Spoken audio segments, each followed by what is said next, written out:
السلام علیکم ورحمۃ اللہ وبرکاتہ۔ اعوذ باللہ من الشیطان الرجیم، بسم اللہ الرحمن الرحیم۔ شہر رمضان الذی انزل فیہ القرآن، صدق اللہ العظیم۔ وقال اللہ سبحانہ وتعالی فی مقام آخر، بسم اللہ الرحمن الرحیم۔ اقم الصلاۃ لدلوک الشمس الی غسق اللیل وقرآن الفجر، ان قرآن الفجر کان مشہودا، ومن الليل فتهجد به نافلة لك عسى أن يبعثك ربك مقاما محمودا، ومن الليل فتهجد به نافلة لك عسى أن يبعثك ربك مقاما محمودا۔ صدق اللہ العظیم۔ وقال الحق سبحانہ وتعالی بسم اللہ الرحمن الرحیم۔ ما كان محمد أبا أحد من رجالكم ولكن رسول الله وخاتم النبيين وكان الله بكل شيء عليما۔ إن الله وملائكته يصلون على النبي يا أيها الذين آمنوا صلوا عليه وسلموا تسلیما۔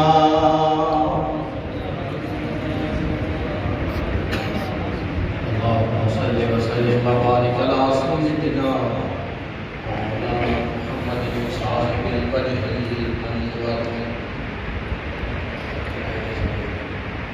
الصلاۃ والسلام علیک یا سیدی یا رسول اللہ، وعلی آلک واصحابک یا سیدی یا حبیب اللہ۔ الصلاۃ والسلام علیک یا سیدی یا خاتم النبیین، وعلی آلک واصحابک یا سیدی یا خاتم المعصومین۔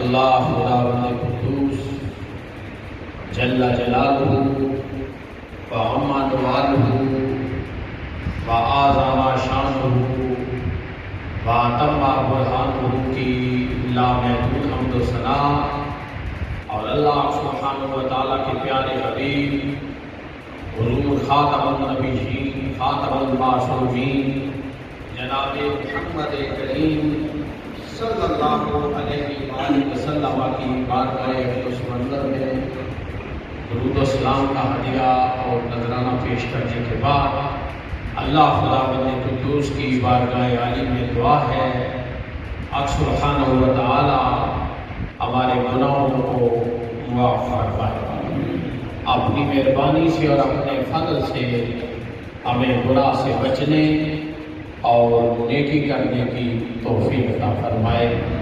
یہ رمضان المبارک 1443 ہجری کا آخری جمعہ مبارک ہے۔ آج رمضان شریف کی 27ویں تاریخ ہے اور 1443 ہجری ہے۔ یہ رحمتوں والا، برکتوں والا اور بخشوں والا مہینہ ہم سے رخصت ہوا جاتا ہے۔ اس کی رعنائیاں، اس کی رونقیں 2-3 دن باقی ہیں، اس کے بعد پھر ہم پرانی روٹین پر آ جائیں گے۔ تو رمضان شریف کی برکات،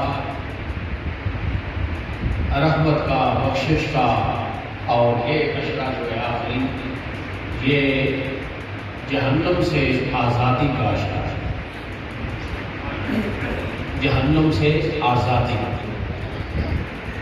اللہم اجرنا من النار، جو تسبیح تراوی میں آپ نے پڑھتے ہیں، اے اللہ مجھے دوزخ سے عذاب سے بچا۔ اللہم اجرنی من النار۔ ام المؤمنین کی پاک حضرت سیدہ عائشہ صدیقہ رضی اللہ تعالیٰ عنہا ارشاد فرماتی ہے کہ نبی کریم رؤوف الرحیم صلی اللہ علیہ وآلہ وسلم رمضان شریف کے آخری اشرے میں کثرت سے اس دعا کو پڑھتے تھے، اور کثرت سے پڑھنے کی آپ نے تعلیم فرمائی ہے، اللہم اجرنی من النار، اے اللہ مجھے دوزخ کے عذاب سے بچا۔ یہ آپ بھی اس دعا کو 2-3 دن رہ کے معمول بنائیں، تاکہ اللہ سبحانہ و تعالیٰ کی رحمتوں اور بخشوں کا آپ بھی حصہ لے سکیں۔ معزز سامعین حضرات، جمعۃ الوداع رمضان شریف کا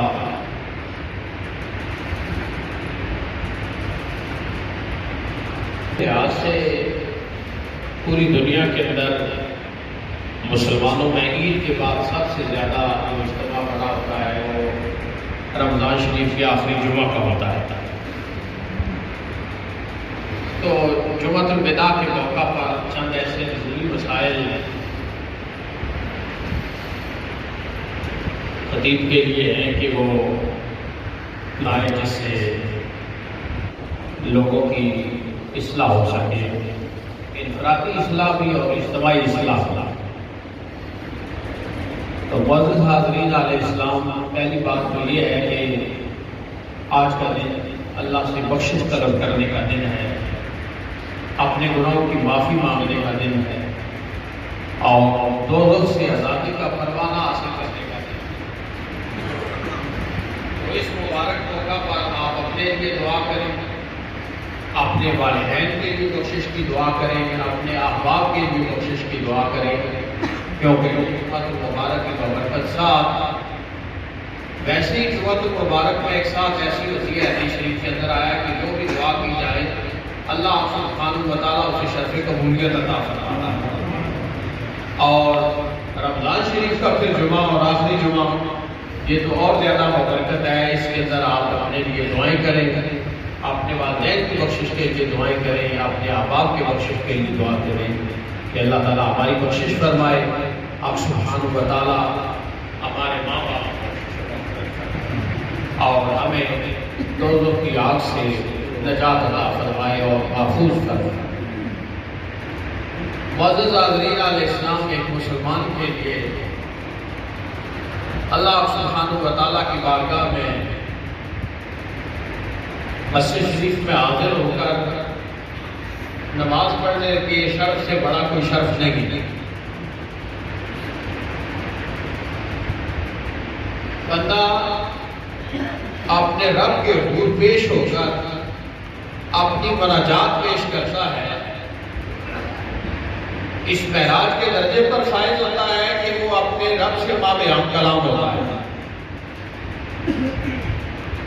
اگر آپ نماز جو پڑھتے ہیں اس کا آپ ترجمہ جانتے ہیں تو پھر آپ محسوس کرتے ہیں کہ واقعی میں اپنے رب سے بات کر رہا ہوں۔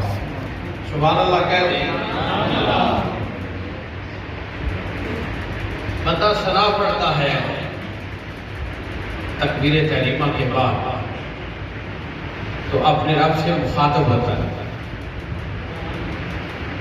اور اس کی بارگاہ میں ہاتھ باندھ کر اس کے ساتھ انکساری کے ساتھ یہ عزت اور انکساری کا ایک نمونہ ہے اس کے سامنے، عاجزی کا ایک نمونہ ہے۔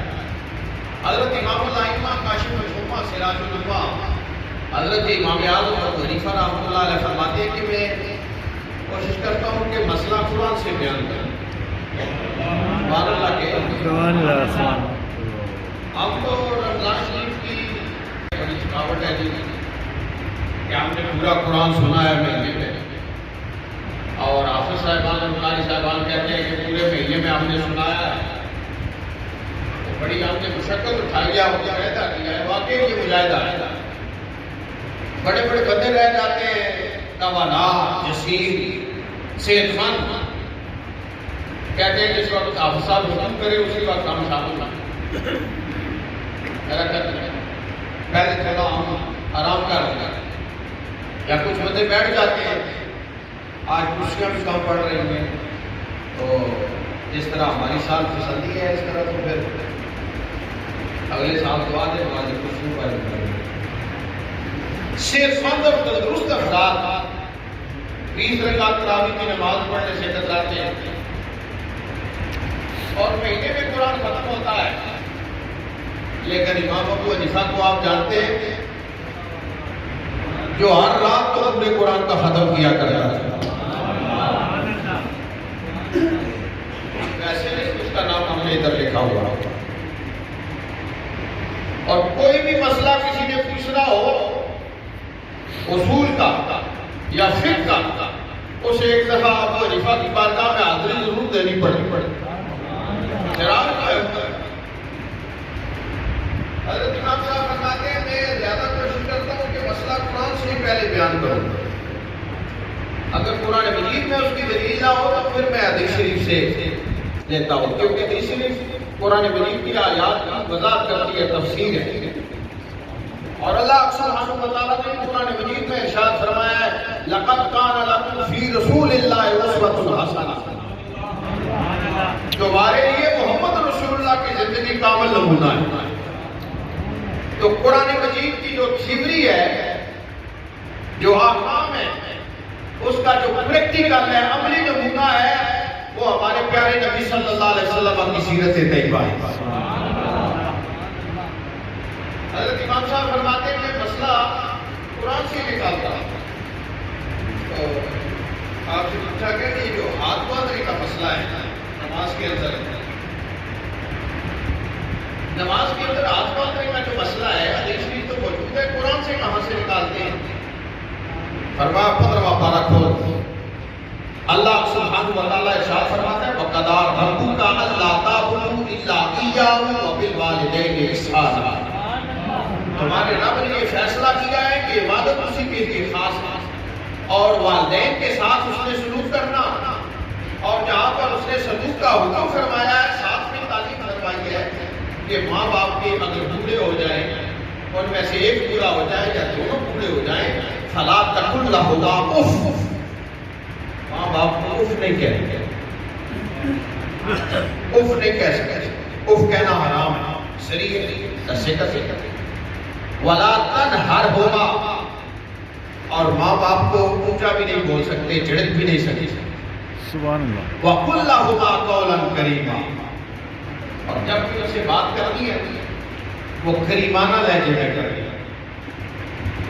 قول کریم کے بارے میں کہ کریمانہ لہجہ کیسے ہوگا، خاتم المفسرین حکیم الامت مفتی مجاز خان نعیمی رحمۃ اللہ علیہ آپ فرماتے ہیں کریمانہ قول وہ ہے جس میں تعظیم بھی پائی جائے اور محبت بھی پائی جائے. ویسے تو ایک ہوتا ہے بندہ کسی کے ساتھ بات کرتا ہے تو وہ تعظیم کے ساتھ کرتا ہے، لیکن ہو سکتا ہے اس میں محبت کا پہلو نہ ہو. لیکن ماں اور باپ وہ ہستیاں ہیں جن کے سامنے دونوں کو مد نظر رکھنا ضروری ہے. رب کریم نے فرمایا ان سے بات کرنی ہے تو پھر ان کی تعلیم کا بھی خیال رکھنا ہے اور محبت کا انداز بھی ان کے سامنے پیش کرنا ہے. کچھ نہیں کہنا، یہ کہنا نہیں ہے، قول کریم سے بات کرنی ہے. اگلا جملہ ارشاد فرمایا وَاخْفِضْ لَهُمَا جَنَاحَ الذُّلِّ مِنَ الرَّحْمَةِ. ماں اور باپ کے سامنے عاجزی کے ساتھ اپنے کندھوں کو جھکا کے رکھنا. امام صاحب فرماتے ہیں کندھے کیسے جھکیں گے؟ ماں اور باپ کے سامنے کندھے کیسے جھکیں گے؟ پوچھا آپ سے ساتھ فرمایا کیسے کندھے جھک سکتے ہیں؟ رکوع کرنا پڑے گا ماں باپ کے سامنے، فرمایا نہیں وہ تو منع ہے نا. رکوع اور سجدے اللہ کے لیے خاص ہے، جھک نہیں سکتے آپ اللہ کے سامنے. ہاں آپ دست بوسی کرتے ہوئے جھک جاتے ہیں، ہاتھ چھوتے ہوئے تو یہ انداز ٹھیک ہے. لیکن اگر آپ ہاتھ چھونے کے بغیر ویسے ایسے ہیں تو جھک نہیں سکتے تو پھر کندھے کیسے جھکیں گے؟ فرمایا ام المؤمنین مخدومہ کونین مجتہدہ امت حضرت بی بی پاک عائشہ صدیقہ رضی اللہ تعالیٰ عنہا سے پوچھو کہ نماز میں نبی صلی اللہ علیہ وسلم آپ کہاں باندھتے تھے؟ باب مدینہ کا دار حضرت حضرت علی مولا مشکل کشاکر رحمۃ اللہ وجہ کریم سے پوچھو نبی صلی اللہ علیہ وسلم آپ کہاں باندھتے تھے اور حضرت علی مرتضیٰ آپ کہاں باندھتے تھے؟ کی دونوں روایات یہ ہیں کہ نبی صلی اللہ علیہ وسلم ہاتھ ناف کے نیچے باندھتے تھے. پورے زور سے کہو سبحان اللہ. امام صاحب فرماتے ہیں ناف کے نیچے ہاتھ باندھو, دیکھو کہ دیکھو خود جھک جاتے ہیں. سبحان اللہ. جھکنا نہیں پڑتا ماں باپ کے سامنے, جب ہاتھ باندھو ناف کے نیچے تو کندھے تمہارے خود جھک جائیں گے. سبحان اللہ. جب ماں اور باپ کے سامنے کندھے جھکائے بغیر کھڑا ہونا درست نہیں ہے. ان کے ادا کے لیے ضروری ہے کہ بندہ کندھے جھکائے ماں اور باپ کے سامنے, تو رب کی بارگاہ میں کھڑا ہونا پھر کیسے درست ہو سکتا ہے کندھے جھکائے بغیر. وہ فرماتے میرے لیے اور ساری تعریفیں اور خوبیاں تیرے لیے. وَتَبَارَكَ اسْمُكَ, اور برکت والا ہے نام تیرا. وَتَعَالَىٰ جَدُّكَ, اور بلند ہے شان تیرے. یہ مخاطب ہے رب کے ساتھ بنا باویام کلام. اسی لیے ائمہ اربعہ نماز کے اندر جتنے ارکان ہیں ان میں افضل رکن کون سا ہے, اس پر بات کرتے ہیں. حضرت امام دار الحجرہ حضرت سیدنا امام مالک رحمۃ اللہ علیہ وہ فرماتے ہیں کہ نماز میں سب سے افضل رکن سجدہ ہے. اور ان کی دلیل ہے, وہ کہتے ہیں سجدہ ہے اس لیے کہ نماز ہی نام آجزی کا ہے. اللہ سبحانہ و تعالیٰ ارشاد فرماتا ہے قد افلح المؤمنون الذین هم فی صلاتهم خاشعون, کامیاب ہو گئے ہیں جو اپنے ساتھ ایمان لے گئے. یہ وہ لوگ ہیں جو نماز میں عاجزی کرتے ہیں, تواضع کرتے ہیں, خاشعین ہیں. تو نماز میں جو عاجزی کا آخری درجہ ہے وہ ناک اور ماتھے کو زمین پر رکھنا ہے. ناک اور ماتھے کو زمین پر رکھ کر اپنے رب کے روبرو اپنی کمزوری کا, اپنے عجز کا, اپنی انکساری کا مکمل نمونہ پیش کر کے پھر زبان سے نمازی کہتا ہے سبحان ربی الاعلی. میں تو خاکسار ہوں, میں تو عاجز ہوں, میں تو پستی میں ہوں, پاک ہے میرا رب بلندی والا بھائی. سبحان ربی الاعلی. مالک رحمۃ اللہ علیہ فرماتے ہیں کہ یہ نماز میں سب سے افضل رکن ہے سجدہ, کیونکہ عاجزی کی انتہا ہے. لیکن امام الائمہ اور کاشف الغمہ سراج العلماء ابو حنیفہ رحمۃ اللہ علیہ فرماتے ہیں میرے پاس اور دلیل ہے. ایک رکن وہ بھی ہے جس میں بندہ اپنے رب کے روبرو ہو کر ماوے ہم کلام ہوتا ہے. اور وہ کیا ہے؟ وہ فرماتے ہیں قیام. تو پوچھا کہ اس میں عاجزی تو نہیں ہے عاجزی ضرور, لیکن اتنی نہیں ہے جتنی سجدے میں ہے. سجدہ تو سراپا عجز ہے, اس سے اگلا درجہ ہی نہیں ہے عاجزی پیش کرنے کا. ناک اور ماتھا زمین پر رکھنا, اس سے آگے اور کوئی درجہ نہیں ہے کہ بندہ اس سے بھی نیچے جائے. اس سے نیچے اور کوئی مقام نہیں ہے اپنے رب کی بارگاہ میں کرتے ہوئے. ناک اور ماتھا زمین پر, اور سبحان ربی الاعلی کی صدا, اس سے اوپر کوئی درجہ نہیں ہے عاجزی کا. امام صاحب فرماتے ہیں عاجزی کا درجہ تو نہیں ہے لیکن قرب کا درجہ ہے. پورے لوگ سے لیے میں حدیث شریف پیش کرنا چاہتا ہوں. قرب کا درجہ ہے. سب قرب کا درجہ وہ کون سا ہے؟ فرمایا میرے اور آپ کے نبی صلی اللہ علیہ وسلم نے ارشاد فرمایا کہ جو بندہ اپنے رب سے بات کرنا چاہے, کیونکہ آپ کے ذہن میں وہ تصور بھی ہونا چاہیے جب آپ معراج پر تشریف لے گئے. نبی کریم صلی اللہ علیہ وسلم معراج کی رات اللہ سبحانہ و تعالیٰ کے قرب خاص میں اس کے روبرو حاضر ہو کر التحیات للہ والصلوات والطیبات پڑھ رہے تھے, تو آگے سے السلام علیکہ ایھا النبی کا جواب آ رہا تھا.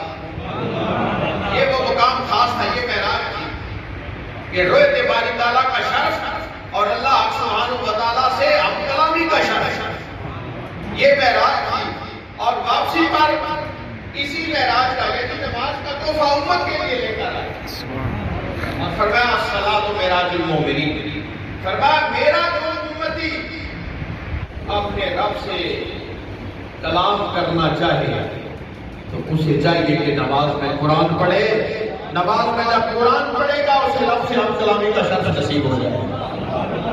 امام صاحب فرماتے ہیں یہ تو اس کے لیے خاص معراج ہے, تو خاص کہ وہ اپنے رب سے باب ہم کلام ہے حدیث کی روح سے. اس لیے ہم قیام کو جو ہے وہ افضل رکھتے ہیں. آئمہ کا جو ہے آپس میں نزا وہ دلیل کے ساتھ آئمہ اربعہ کا جو آپس میں نزا ہے وہ دلیل کے ساتھ. جس کی دلیل کمی ہوتی ہے اس کا مسئلہ بالا ہو جاتا ہے, فوق ہو جاتا ہے. اور امام اعظم ابو حنیفہ رحمۃ اللہ علیہ ان کا تو اپنا انفرادی مقام ہے, کیونکہ انہوں نے جو تعلیم پائی ہے وہ 4 صحابہ اکرام سے پڑھنے کا شرف حاصل کیا ہے. اور شاید آپ کو یاد ہو, میں نے حضرت امام صاحب کے کورس کے دن جو رات کو تھے انہیں میں نے بتایا تھا کہ آپ کے لیے میں سمپل یہ سادہ کہ نبی کریم صلی اللہ علیہ وسلم نے دین سکھایا ہے اپنے اصحاب کو, اور اصحاب کبار نے دین سکھایا ہے امام اعظم ابو حنیفہ, اور امام اعظم ابو حنیفہ نے پھر پوری امت کو سکھایا ہے, اس کو ترتیب دیا ہے اور بیاں ہے. ابو حنیفہ کو اسی لیے کہا جاتا تھا کہ سب سے پہلے آپ استاد گزرے ہیں تابعین کی جماعت میں. جب ان کا درس شروع ہوتا تو وہاں پر دعاتیں چلتی تھی, روشنائی تھی, لکھا جاتا تھا آپ کا بولا ہوا کلام. اس لیے آپ کو ابو حنیفہ کہا گیا. تو نبی کریم صلی اللہ علیہ وسلم نے دین سکھایا اپنے اصحاب کو, اور اصحاب نے دین سکھایا ابو حنیفہ. اس لیے جب ائمہ بھی ان کے سامنے جاتے ہیں تو ایک دفعہ اپنی گردن کو نیچا کر لیتے ہیں کہ یہ اماموں کے امام ہیں, یہ استادوں کے استاد ہیں, یہ اصحاب محمد صلی اللہ علیہ وسلم سے علم حاصل کرنے والے ہیں. بہت سامعین حضرات, تو جمعۃ الوداع کے اس مبارک موقع پر ہمیں اپنے دل میں اپنے رب کی محبت, اس کے رسول صلی اللہ علیہ وسلم کی محبت, اور اللہ اور اس کے رسول کے دین اسلام کی محبت اور قرآن کی محبت دل میں پکی اور مستحکم کرنی چاہیے. رمضان شریف کی شان, رفعت, بلندی اتنی بلند ہے کہ اس مہینے کو اللہ سبحانہ و تعالیٰ کے ساتھ نسبت حاصل ہے. نبی پاک صلی اللہ علیہ وسلم نے فرمایا کہ رجب میری امت کا مہینہ ہے, شعبان میرا مہینہ ہے, اور رمضان اللہ کا مہینہ ہے. سبحان اللہ, سبحان اللہ. اور قرآن مجید کے اندر 4 محبت والے مہینوں کا ذکر آیا ہے, لیکن نام نہیں آیا. نام 12 مہینوں میں سے صرف رمضان شریف کا آیا. اور کیا فرمایا؟ فرمایا شہر رمضان الذی انزل فیہ القرآن. یہ رمضان کا مہینہ بلند شان والا مہینہ ہے. اس کی شان کیسے بلند ہوئی؟ فرمایا انزل فیہ القرآن, اس رمضان کے مہینے میں ہم نے قرآن کو نازل فرمایا. جس مہینے میں قرآن نازل ہو وہ مہینہ سارے مہینوں سے افضل والا. جس نبی محترم صلی اللہ علیہ وسلم پر قرآن نازل کیا گیا ہو وہ نبی سارے نبیوں سے افضل والا. جس کاغذ پر یہ قرآن کا جملہ لکھ دیا جائے وہ کاغذ سارے کاغذوں سے اعلیٰ و افضل ہو جاتا ہے, حتیٰ کہ اس کاغذ کو چھونے کے لیے وضو لازم ہے. لا یمسہ الا المطہرون. فرمایا وضو کے بغیر, پاکیزگی کے بغیر لکھے ہوئے قرآن کے جملے کو تم نہیں چھو سکتے. آپ نے قرآن مجید کا جملہ لکھنا ہے, وضو کے بغیر نہیں لکھ سکتے. تو پہلے ایک جملہ میں کہہ دوں فاتح قرآن کے بارے میں, اگر آپ کا دل پسند فرمائے. ویسے تو پاویں نائیے کی دکان ہے, پاویں بوجھیا کی دکان ہے, تو پاویں کریانے کی دکان ہے, اتھے پروپگنڈا قرآن کے خلاف ہونا. لیکن ایک جملہ میں تو صحیح تھوڑا جا پتہ کری گیا تو سائیں فچائی کی نہیں میں آپ کی چھوڑا کرے تو سب پسند کرو دے. سبحان اللہ. آپ کو کوئی پیسے جس مہینے قرآن نازل ہوئے وہ مہینہ اونچا. نبیاں بچوں جس نبی پاک پر قرآن نازل ہویا وہ نبی سارے نبیاں سے اونچا. جس ورقے پر قرآن لکھا جائے وہ ورقہ سارے ورقیاں سے اونچا. جس بندے کی اللہ توفیق بخشیا وہ سینے قرآن پائی کے لیں وہ بتا بچارے سارا ہو جاتا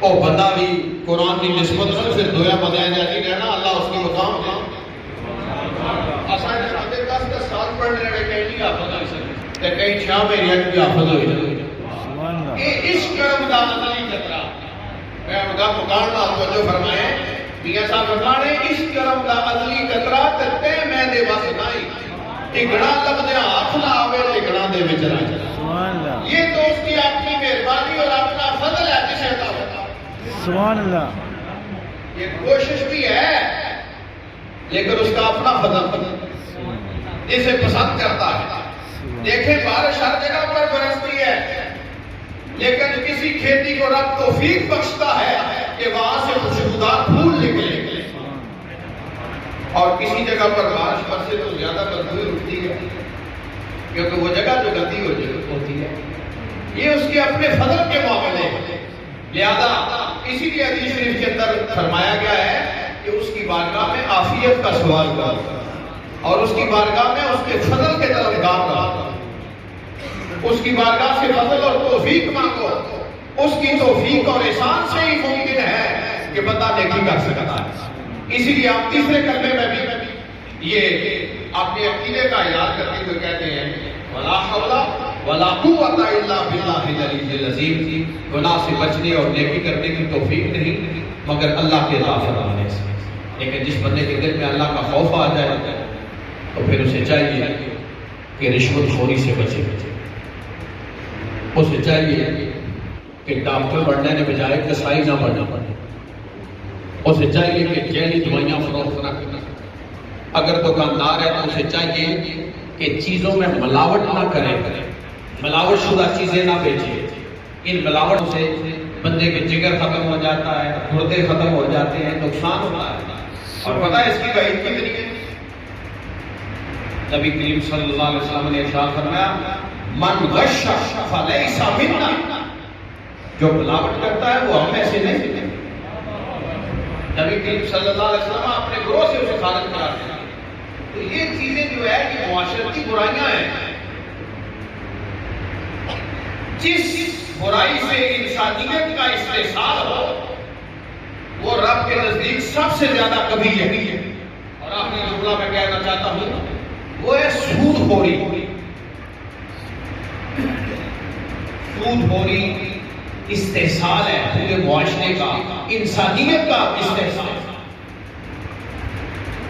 اور اس کے بارے میں کیا وعید ہے فرمایا جو سود کھانے سے باز نہیں آتا وہ اللہ اور اس کے ساتھ رسول کے ساتھ لانے جاتے ہیں تو دیکھیں کہ سود خور کتنے شود شکستے ہوئے پیڑا مانگو علی جس سے نیت دیا پگیڑا اے میاں صاحب نہ بندے واسطے یاد کیا اے زہری شک و شباب جڑا اے بندے دسنے اپنی چٹنی چپڑی ہے پیڑا کا یہ سامنے شریف بندے ہیں سود خور اتنا برا ہے کہ ہمارے پیارے نبی صلی اللہ علیہ وسلم نے کہا کہ سود کا ادرا ترین گناہ اپنی ماں کے ساتھ حرم کعبہ کے اندر 36 مرتبہ زنا کرنے سے بھی بدتر ہے بندے سمجھے شاید اس کی کچھ آدھا پیسے انہوں نے خلاف تقریر کرو ڈاکٹر جڑی جڑی بیماری تکنا پھر دوائی تو دینی پڑی نا حکیم کی نسخہ تجویز کرنا پڑنا بھاوے بندے نہ پیٹ پیا خراب ہو گئے پھر کہتا ہے پانی پلانا پڑنا ہے بندے کی اصلاح کرنے واسطے ہے جسم صحیح کرنے واسطے اگر جسم صحیح کرنے واسطے کوئی دوائی دینی پڑی کہ رہن ہو تو پھر مسلمان کی اصلاح کرنے واسطے کوڑا بات کرنا پڑنا اور مسلمانوں اللہ نے کارج بیٹھے ہیں اس موقع پر اللہ کو توفیق مانگو یا اللہ انہاں برائیوں سے مخاصہ کی بچنے کی توفیق عطا فرما یا اللہ اس سارے ملک کی خیر فرما پاکستان کی خیر فرما عالم اسلام کی خیر فرما والسلام علیکم ورحمۃ اللہ تعالی وبرکاتہ